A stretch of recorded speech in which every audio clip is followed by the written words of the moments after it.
എൻ്റെ പേര് ബീന, ഞാൻ മൈലമ്പുള്ളിയിൽ നിന്ന് വരുന്നു. എൻ്റെ അച്ഛൻ്റെ പേര് കുഞ്ചപ്പൻ.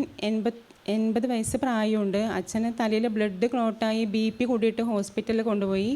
പിന്നെ ഹോസ്പിറ്റലിൽ കൊണ്ടുപോയി ട്രീറ്റ്മെൻറ്റ് തുടങ്ങിയപ്പോൾ ബ്ലഡിൽ ഇൻഫെക്ഷനായി, യൂറിനിൽ ഇൻഫെക്ഷനായി, കഫത്തിലൊക്കെ ഇൻഫെക്ഷനായി, നല്ല സീരിയസ് ആയി. അപ്പോൾ ഡോക്ടർ പറഞ്ഞു ഇനിയിപ്പോൾ എങ്ങനെയാണെന്നൊന്നും പറയാൻ പറ്റില്ല, സീരിയസ് ആണ്, അപ്പോൾ നിങ്ങൾ അറിയിക്കുന്നവരിനെയൊക്കെ അറിയിച്ചോളാൻ പറഞ്ഞു. അപ്പോൾ ഞങ്ങളെന്തായാലും ഞങ്ങളുടെ പ്രതീക്ഷ കൈവിട്ടില്ല. എന്തായാലും ഞങ്ങളുടെ ഒരു ശ്രദ്ധക്കുറവും കൊണ്ട് അച്ഛൻ ഇങ്ങനെ പറ്റിയതാണ്, വീട്ടിലെ ഒരു ശ്രദ്ധക്കുറവും കൊണ്ട് പറ്റിപ്പോയതാണ്. അപ്പോൾ ഈശോയ്ക്ക് അറിയാലോ ഈശോയെ. അപ്പോൾ അതുകൊണ്ട് എന്തായാലും അച്ഛന് ഒരു അപകടവും വിഷമങ്ങളും ബുദ്ധിമുട്ടില്ലാതെ അച്ഛൻ്റെ ജീവൻ ഞങ്ങൾക്ക് തിരിച്ചു തരണം, അച്ഛനെ സൗഖ്യപ്പെടുത്തണം എന്ന് പറഞ്ഞ് പ്രാർത്ഥിച്ചതിൻ്റെ ഫലമായിട്ട് അച്ഛന് സൗഖ്യമായി. ഇപ്പോൾ വീട്ടിൽ സുഖമായിരിക്കണു, കുഴപ്പമില്ല. പ്രാർത്ഥനാ സഹായം ചോദിച്ചിട്ടുണ്ടായിരുന്നു ഇവിടെ. അതെ.